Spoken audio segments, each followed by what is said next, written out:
అంటే ఇప్పుడు heat of the టాపిక్లో ఒకటి చూసుకుంటే పృథ్వీ గౌతమ్ మాట్లాడుకున్నది ఎలా ఉందంటే వైల్డ్ కార్డ్ గురించి పృథ్వీ గౌతమ్ మాట్లాడకుండా ఉంటే బాగుండు. ఇంకొకటి మనోడు నామినేషన్స్లో ఉన్నాడు పృథ్వీ, కొంచెం తగ్గి మాట్లాడితే ఏమైంది, ఇద్దరు కూడా నువ్వెంత అంటే నువ్వెంత అన్నట్టుగా మాట్లాడుకున్నారు. ఇప్పుడు దెబ్బ పడేది ఎవరికంటే పృథ్వీకే పడుతుంది. ఇప్పుడు అక్కడ నామినేషన్స్లో ఉన్నాడు, ఇప్పుడు అదేదో నామినేషన్ పాయింట్ లాగా మీరు డిస్కస్ చేయడం నాకు నచ్చలా. అక్కడ మెగా చీఫ్గా ఒకళ్ళు ఎంచుకోమన్నప్పుడు member of the peoples Rohini గురించి మాట్లాడుతున్నారు. ఆ టైంలో వైల్డ్ కార్డ్స్ అందరూ కూడా మమ్మల్ని బయటకు పంపించాలనుకుంటున్నారు. ఆ టాపిక్ మాట్లాడి అతను డిఫెండ్ చేసుకున్నాడు గౌతమ్.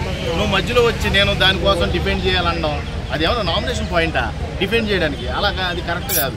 ఆల్రెడీ నామినేషన్ ఉన్నాడు, రెడ్ జోన్లోకి వెళ్ళాడు గొడవ వల్ల. ఎందుకంటే బ్యాట్ అయ్యేది అతనే, మనోడు కూడా నామినేషన్లో ఉంటే తగ్గ పోర్ అయ్యేది. ఇద్దరికి నీకేయాలని ఓటి దెబ్బలాడుకునేవారు బయట ఆడియన్స్.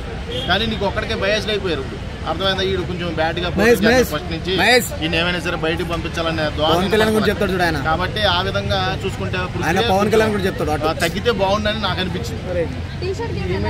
టీ షర్ట్ గేమ్లో అందరూ కూడా ఎవరికాలే కొంతమంది మాట ఇచ్చారన్నమాట.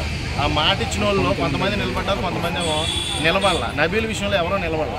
అరవై మాట ఇచ్చారు చాలామంది, నబీల్ నిన్ను ప్రొటెక్ట్ చేస్తారు. కానీ నబీల్కి ఎవరు కూడా ప్రొటెక్షన్ అనేది ఇవ్వకుండా పైపెచ్చు అతను టీ షర్ట్ చింపేయడం, అలాగే అన్వాంటెడ్గా కొంతమందిని అసలు అక్కడ చిల్లు పడింది విష్ణుప్రియది టీ షర్టు, అది కూడా చూసుకోలేకపోయారు. ఇప్పుడు అక్కడ సంచలకంగా వ్యవహరిస్తున్న వాళ్ళు అవన్నీ చూసుకోవాలి. మిస్టేక్సే కదా అవికి. ఇప్పుడు కంటెంట్ రావడం అంటే అది ఈజీ కాదు. ఆ రేస్లో ఇప్పుడు ఆ విష్ణుప్రియ ఆ రోజు తీసేస్తే ఈ రోజు యష్మికి దెబ్బలు తగిలాయి కదా ఆటోకి. ఆటోలో అందరూ కూడా ఆటోలో నుంచి ఎవరైతే ముందు బయటకు వస్తారో వాళ్ళందరూ ఎలిమినేట్.